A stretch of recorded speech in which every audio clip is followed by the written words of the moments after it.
ആവശ്യമില്ലാത്ത വിഷയങ്ങളിൽ ചെന്ന് തീരുമാനമെടുക്കാൻ നിൽക്കരുത്. നമുക്ക് ആവശ്യമില്ലാത്തതാണ് നമ്മളത് കളഞ്ഞേക്കണം. അല്ല, ഇനിയിപ്പോ നിങ്ങൾ അതിൽ ചെന്ന് പെട്ടുപോയി എങ്ങനെ ഊരും? ഈ 2 ചോദ്യങ്ങൾക്കുള്ള ഉത്തരവാണ് ഈ വീഡിയോ കേട്ടോ.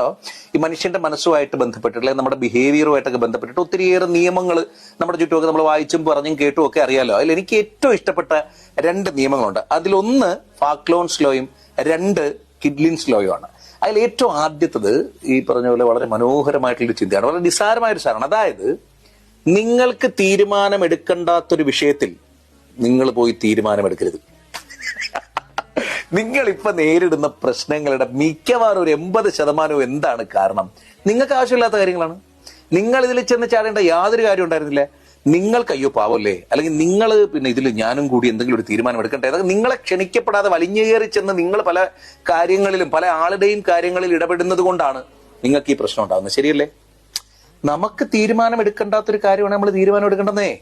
നമ്മളോടൊരാൾ അഭിപ്രായം ചോദിച്ചപ്പോൾ നമ്മൾ ശ്രദ്ധിക്കണം. ഒരാൾ നമ്മളോട് അഭിപ്രായം ചോദിക്കുമ്പോൾ ഓൾറെഡി അയാൾക്ക് വേണ്ട തീരുമാനം അയാളിൽ ഉണ്ടാവും. നമ്മുടെ അഭിപ്രായം അയാൾ ചോദിക്കുന്നത് കൊണ്ട് നമ്മൾ പറയുന്നത് തന്നെ അയാൾ അനുസരിക്കണമെന്നില്ല. അപ്പൊ അത് കലിപ്പ് വരും.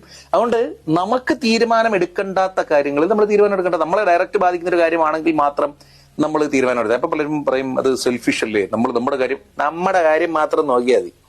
നമ്മുടെ കാര്യം മാത്രം നോക്കി നിന്നാൽ നമുക്ക് സമാധാനം ഉണ്ടാവും, നമ്മുടെ കൂടെയുള്ളവർക്ക് സമാധാനം ഉണ്ടാവും. നമ്മൾ ആവശ്യമില്ലാതെ ചെന്ന ഓരോ വിഷയങ്ങളിൽ ചെന്ന് ഏണി പിടിച്ച് വെച്ചാൽ നമുക്ക് മാത്രമല്ല നമ്മുടെ ചുറ്റും നിൽക്കുന്നവർക്കും കൂടി ഏണി വരും.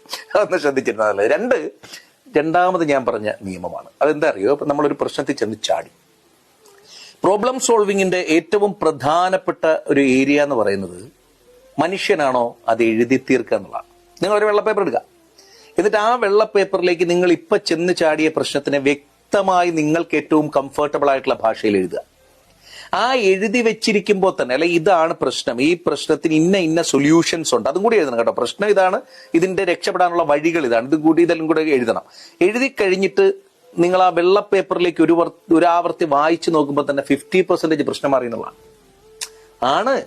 ഇതൊക്കെ ശാസ്ത്രീയമായിട്ട് ഈ പറഞ്ഞ പോലെ തെളിയിക്കപ്പെട്ടിട്ടുള്ള കാര്യങ്ങളാണ്. നിങ്ങളൊന്ന് ശ്രമിച്ചു നോക്കൂ. എന്തായാലും നമ്മൾ ചെന്ന് പെട്ടെങ്കിൽ നിങ്ങളൊരു വെള്ള പേപ്പറിലേക്ക് നിങ്ങളുടെ പ്രശ്നങ്ങൾ എഴുതൂ, എന്നിട്ട് അതിന്റെ സൊല്യൂഷൻസ് നിങ്ങളുടെ തന്നെ മനസ്സിനോട് ചോദിക്കൂ. അത് അതുപോലെ റൈറ്റ് ഡൗൺ ചെയ്യൂ. ഒരു വട്ടം വായിച്ചു നോക്കൂ. പകുതിയോളം നിങ്ങളുടെ പ്രശ്നമാണ്. ഭയങ്കര ആശ്വാസമാണത്. കൂടി റിപ്പീറ്റ് ചെയ്യട്ടെ. അനാവശ്യമായിട്ട് നമ്മൾ തീരുമാനം എടുക്കേണ്ടാത്ത കാര്യങ്ങളിൽ നമ്മൾ പോയി തലയിടരുത്. പരകട്ടെ. പ്രകാശ്.